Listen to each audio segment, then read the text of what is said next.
Hey everyone, welcome back to my channel. In this week's video, I'll be showing you how to do a palette knife painting. If that interests you, then stick around and don't forget to hit those like and subscribe buttons down below. They really help out my channel. With that said, let's get to it.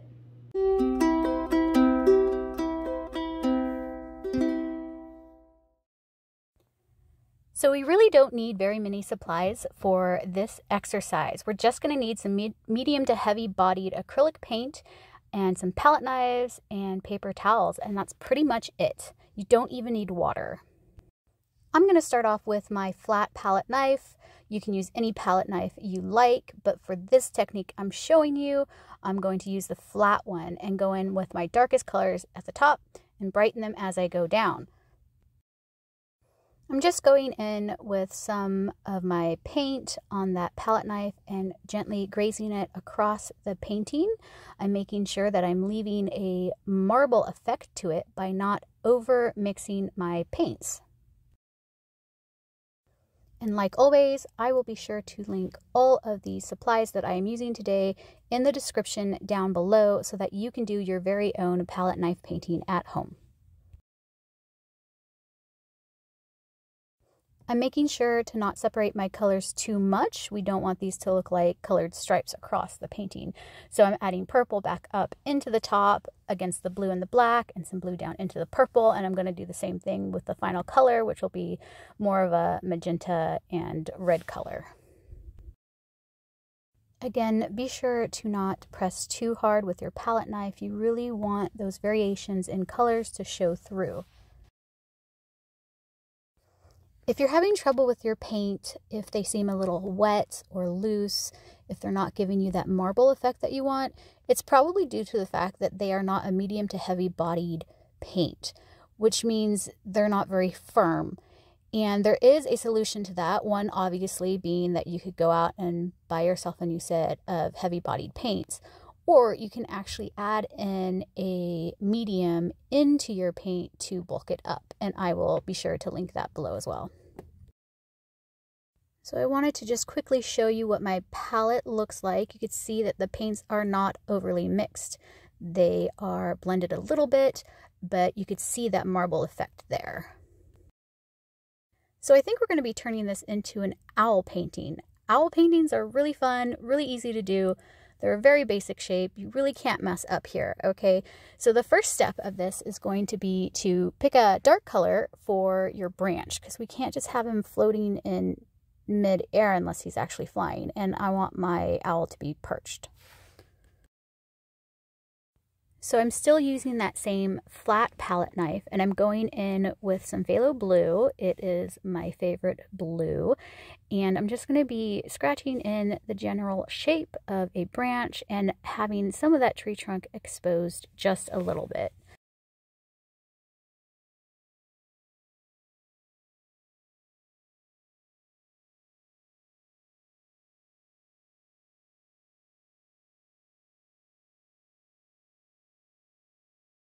Once I have my general shape in here, I am going to go in with a little lighter color to start making that branch pop against the background.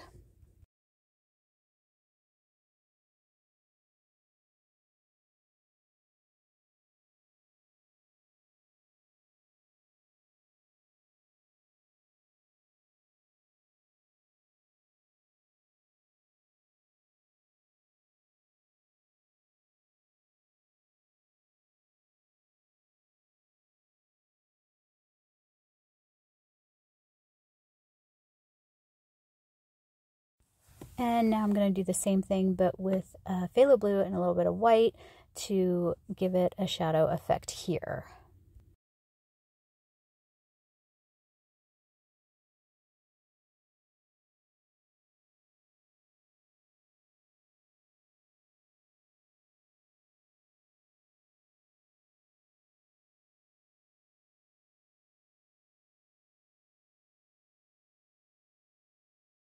So you can leave your painting like this, or if you would like, I'll show you really quick just how to scratch off some of that paint to give it some more very fine detail.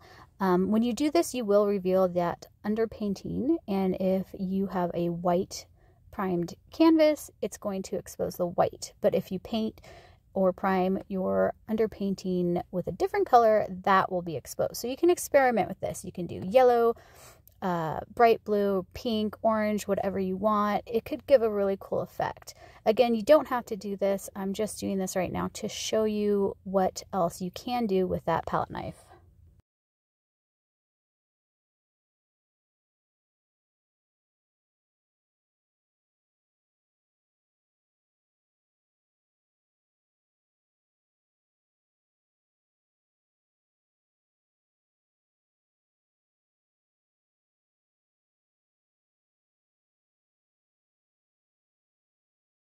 So I'm going to go in now and just lightly scratch in the general shape of an owl so I can get the placement of it.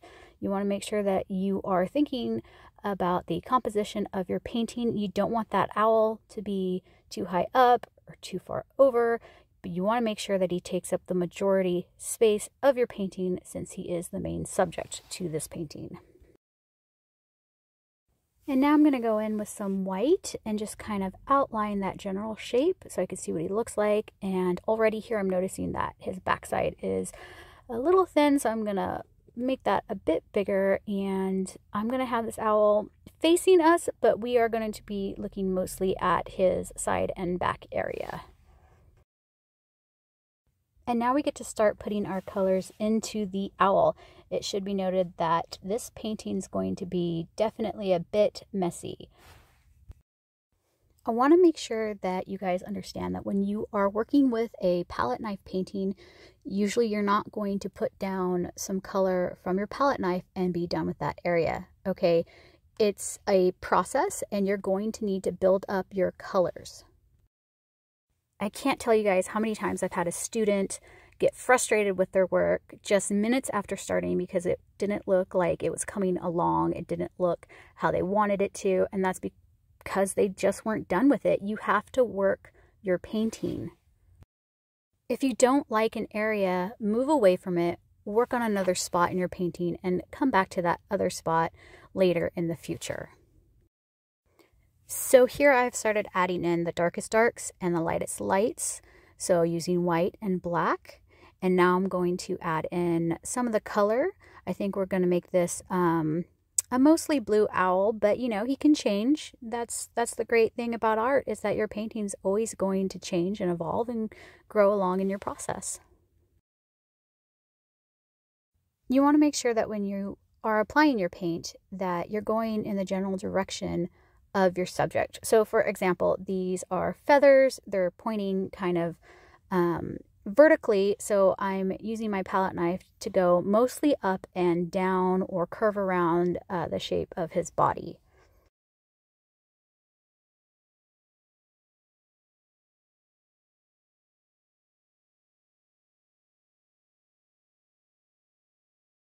Now that we've been working for a few minutes here and we're building up our paint, you can see that he's starting to look like an owl.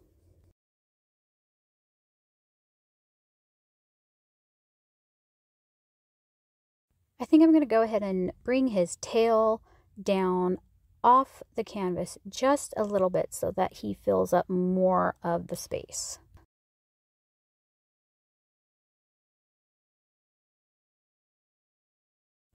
And I'm also going to go ahead right here and bulk him out a little bit so that he's more in front of that tree.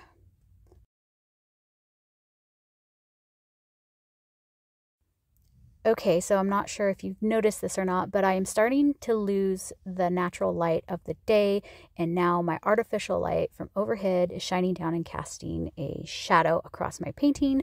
I apologize for that. I don't have a very good light right now. That is something I will put on my to-do list in the future, so just bear with me. This painting could get a little glossy looking. And so I've decided to go back into those branches and actually brighten them up with some warmer colors. I'm using a little bit of yellow, white, and raw sienna here. And I think I actually might bulk up the tree as well.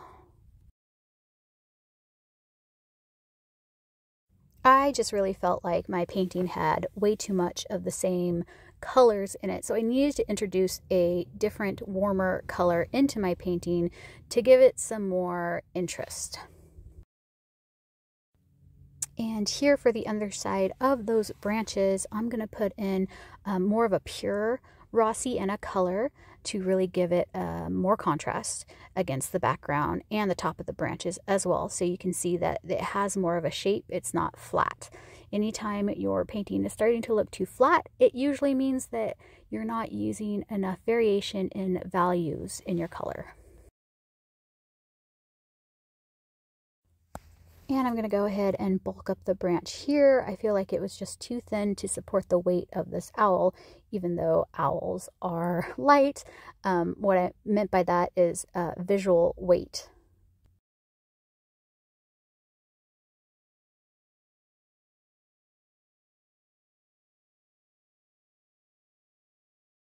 Now I'm going to go back into that light color and lightly graze that downward so that it blends a little bit in with that darker raw sienna color, and it gives it a better textured appearance.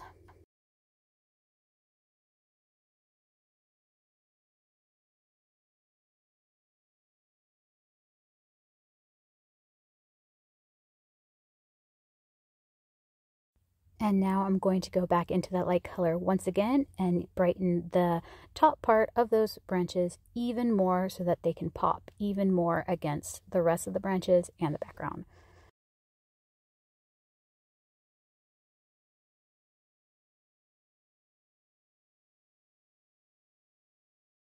I want to make sure you guys know I am not done with that owl. I was just getting tired of working on him, and so that's why I went back into the branches. Just like I told you guys to do earlier, if you get tired of an area, move around. You don't have to stick with the same thing over and over again.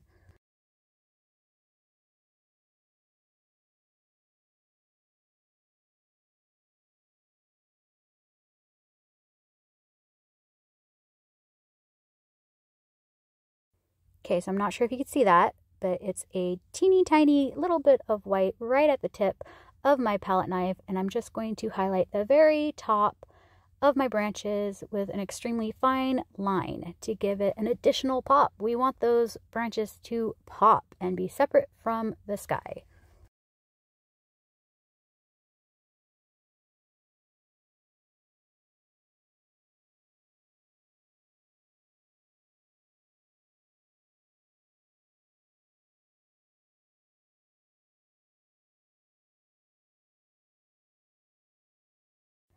Okay, so I'm going back into my owl, switching back to that smaller round tip palette knife, and I'm just going to continue layering in my colors until I feel like he is finished.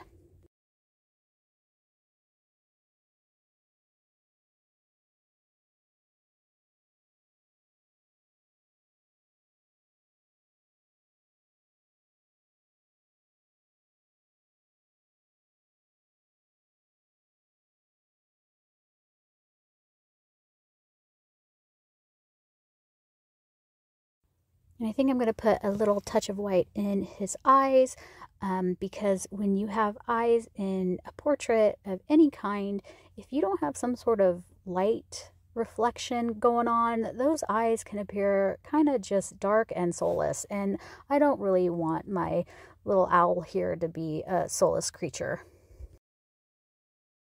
And I'm going to start adding in some spots and see how that looks. Not sure if I like it, but that's okay. I can always paint over it.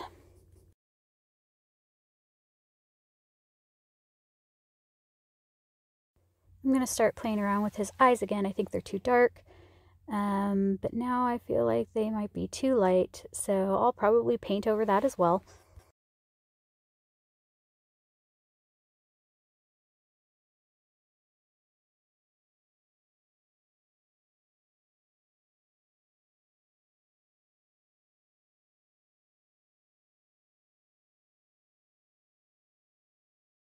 Now I'm going to start playing around with his beak a little bit and seeing if I could add in some more colors so that he is a little bit more balanced with the rest of the painting. By that I mean I'm going to try to bring in some of the tree colors into this owl.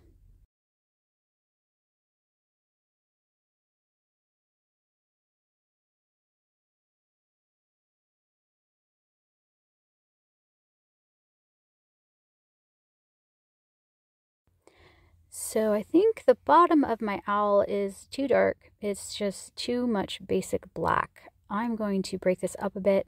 I'm going to add in some white and maybe some blue and some violet to kind of change that up a bit so it's not this boring black color.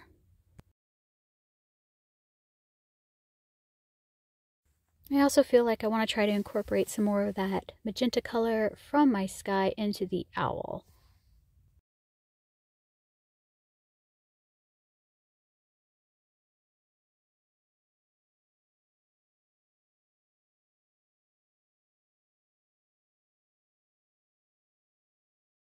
Make sure that you are using your paper towels there to wipe off the palette knife.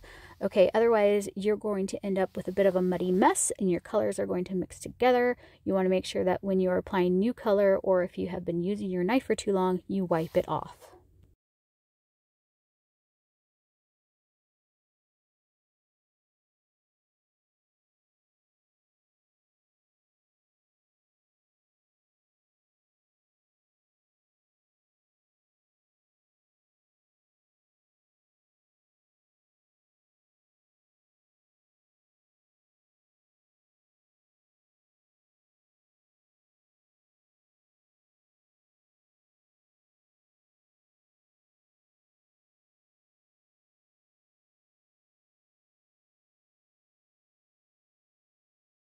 I'm going to come in with some pure white and highlight some areas of my owl to kind of make him a little bit brighter in spots where he is starting to lose his contrast.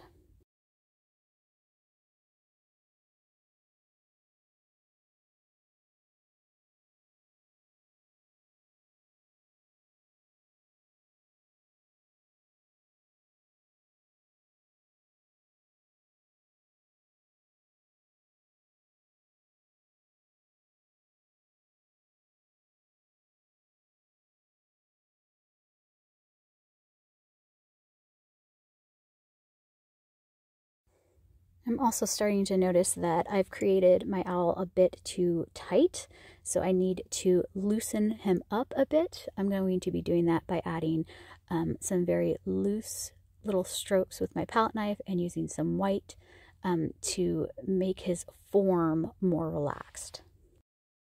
A lot of artists, including myself, have struggled with keeping your forms loose. And if you don't relax a bit in your painting, it's just not going to look as good.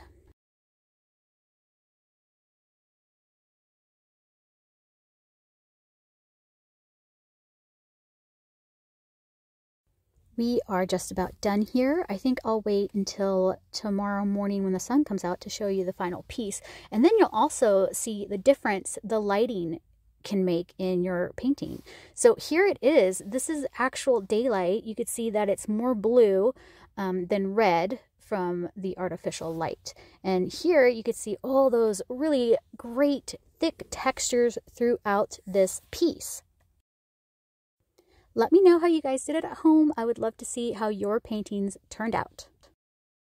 And if you have any requests for any other types of paintings, please let me know in the comments down below. That's it for this week, everyone. Thank you so much for tuning into my channel, and let me know what you think down below. Until next week, I'll see ya.